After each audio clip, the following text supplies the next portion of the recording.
God has stepped into our world and said something. Only God could do what we saw. No human being that I'm aware of can replicate that event. We were there with the cameras rolling, probably the best of Australian 60 Minutes cameraman and sound man in the room. I'd instructed the cameraman to click his camera to real time, not tape time, so that we could analyse afterwards exactly what happened in what time over the period, because your camera wouldn't have been rolling for 3 hours constantly. There'd be breaks, but we want to be able to look at the progression. There were others in the room, and the stigmata began around about 12 noon. Little tiny dots appeared first around the forehead region as if they were puncture wounds from thorns. Then a punch mark appears on the face.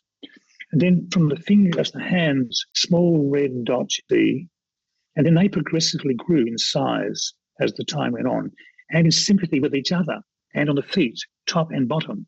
And if you look at the footage that I presented in my book and on the documentary, you will see that these wounds are just not surface wounds, they're deep. They look as if a bolt has been driven through those hands.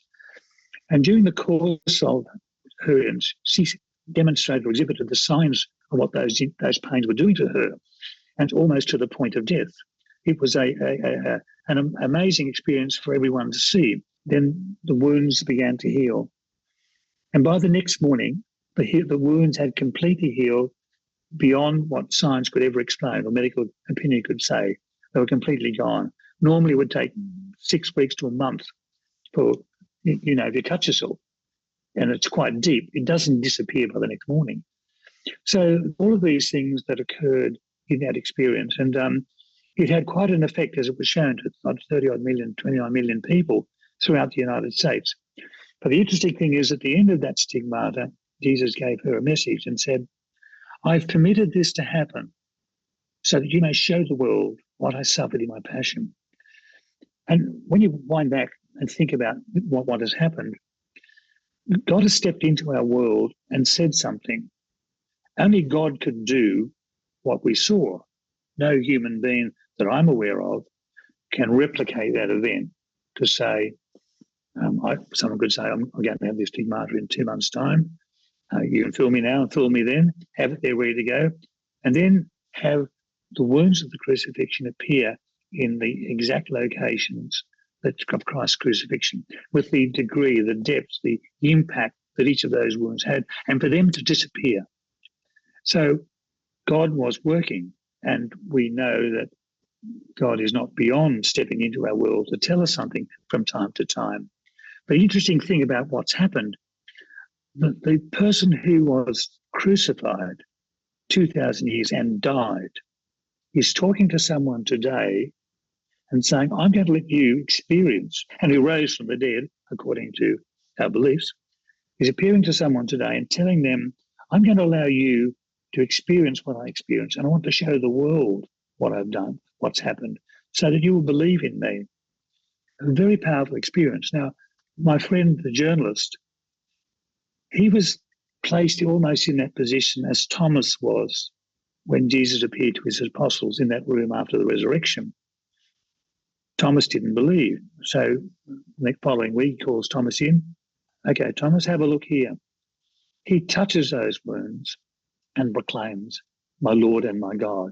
He knew that he'd been killed on the Friday. He knew that he was there alive. He could see the evidence of what they did to him, and he was able to touch them.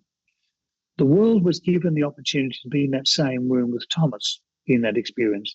And my friend Mike Willis, he also, because after that, he also proclaimed, my Lord and my God. It changed his life. You know how they say, from the fruit you shall know them? This story of the passion of Christ exhibited in the stigmata like that, is one of those events. We've seen stories of the stigmata back at St. Francis's time, Padre Pio's time, but never been able to carry forward that experience to the real world today with the ammunition that we have today to be able to present to the world through television this story. It was a major story. It goes to the credibility of this person in many ways, and it's only just one mosaic in the full picture of this person. So it was a very important story for us and for my journalist friend.